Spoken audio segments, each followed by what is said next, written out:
I'm Max Lopez. This is the Blue Wave. So, Joe Biden withdrew from Afghanistan in 2021 and shortly thereafter was hammered by the media and the right wing for a perception of chaos and unorganization that the Biden administration had when it came to doing the withdrawal from Afghanistan. But the thing is that Donald Trump, in fact, implemented a lot of what went wrong with that withdrawal, right?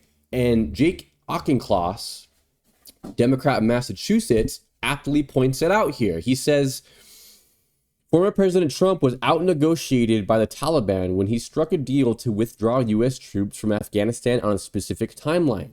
What went wrong under Donald Trump is that he was out-negotiated by the Taliban in Doha, and he handcuffed both himself and the next administration to a timetable and deal that gave the Taliban leverage, said Auchincloss, who served in Afghanistan.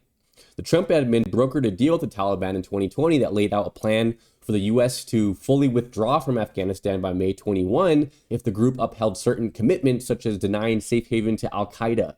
Biden, who shared Trump's disdain for forever wars, said he would follow through with Trump's plan to withdraw from Afghanistan, but he moved the exact date twice, citing logistical considerations.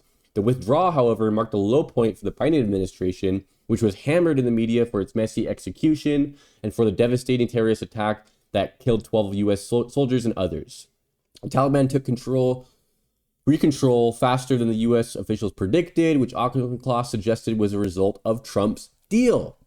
So here's the thing, is that Biden was put in a no-win situation, right? Where it's either continue occupying Afghanistan with a small amount of American forces and try to keep the Taliban back from overtaking the country again, or do what Trump had already agreed to do, which Biden actually thought was the right thing to do, and withdraw from Afghanistan, which he ultimately ended up doing.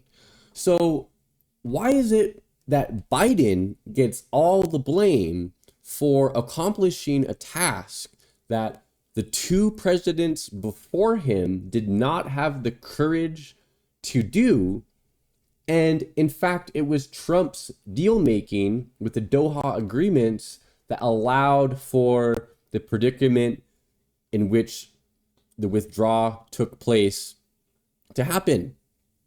So, it's just another example of double standards from the right when it comes to how they treat Biden and Harris.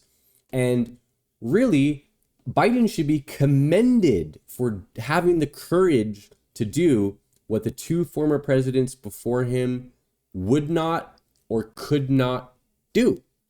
And it was never going to be a situation where withdrawing our army out of the Middle East, out of Afghanistan, was going to go smoothly.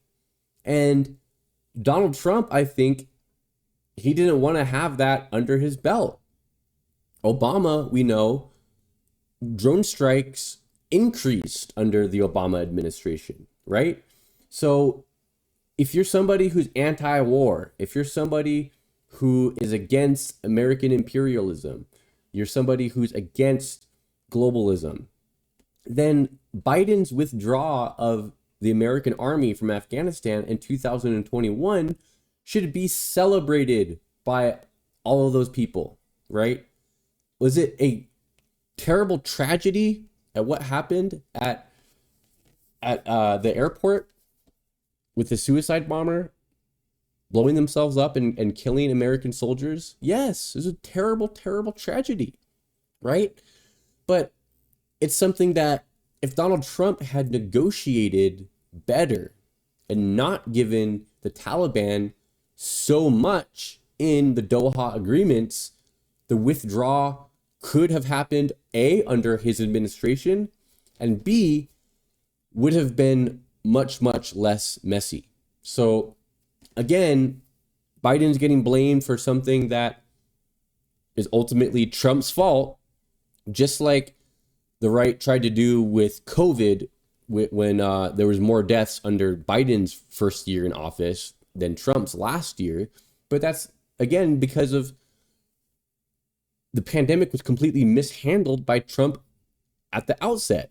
So when you connect these dots here, you can kind of see that the right wing's talking points against the Biden administration are very, very weak. And this is cited as Biden's low point in his administration, right? The thing that went the most wrong so far out of everything, right, is this withdrawal from Afghanistan. But it's not even ultimately all falls on Biden and the Biden administration. So, yeah, another classic example here of double standards that the Republicans have when it comes to their candidate versus other political candidates. So that's all I got for you guys in this one. I want to thank you so much for watching. Please be sure to like the video, subscribe to the channel, and share with someone who's into politics, and we'll catch you in the next one. All right, peace.